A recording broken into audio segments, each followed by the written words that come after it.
Thank you very much, Deputy Presiding Officer. Usually at this point I say that I'm very pleased to be able to participate in this debate.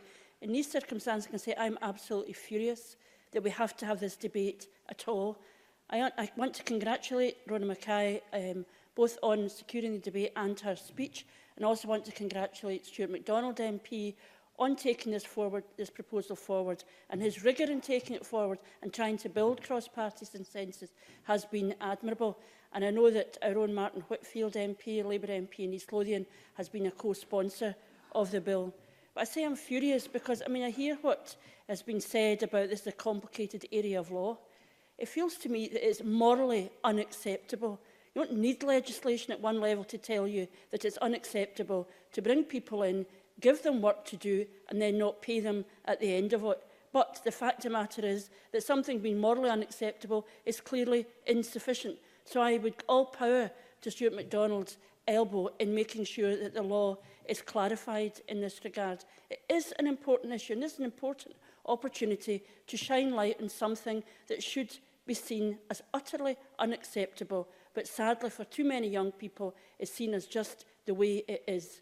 And I would also say that there is legislation already existing which is routinely ignored, particularly in the hospitality industry, about access to tips, access to proper pay and so on. So we know that legislation is not enough, but it's a good starting point in this regard.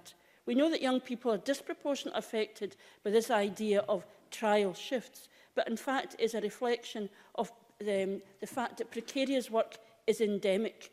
And this is yet another element of an increased workplace practice that is systematically and unashamedly exploitative of the people who seek work from them. We only need to look at what happens to people who are sent by the job centre to various companies, and they have what's known as a revolving door. They know they're not going to last more than a fortnight, but their business proposal is based on just securing labour that comes through without expecting to stay.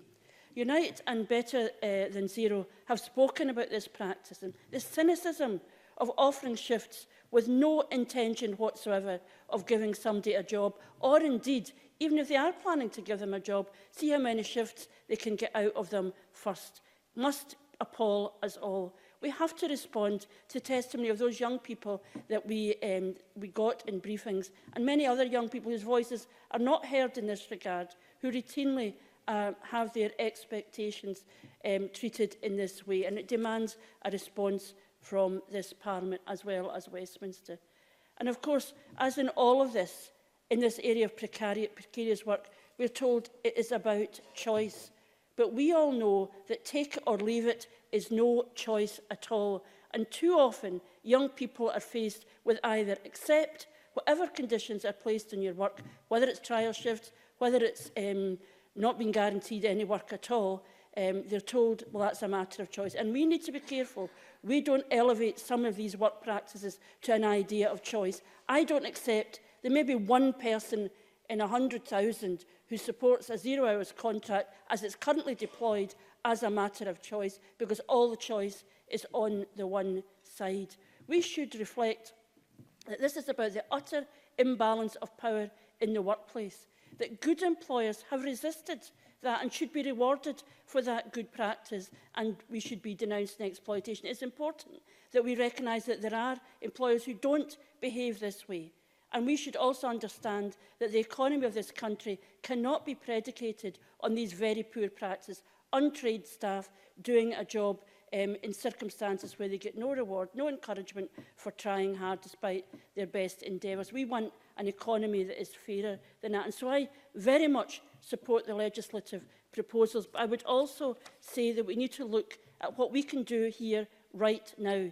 Exploitation should not be rewarded. No business should be given money by government or support by Scottish Enterprise or other enterprise agencies. They shouldn't access the small business proposal if they're in circumstances where they do this. And ultimately, as I've said before, we should not be defining as a positive destination any work which exploits the young people who go and access that work. We know that we can do both of these things. Please, we can support the legislation, but I would ask the Minister, in summing up, to confirm that he will be willing to look at how he can use his power, not to reward bad practice, but take the opportunity to eradicate it.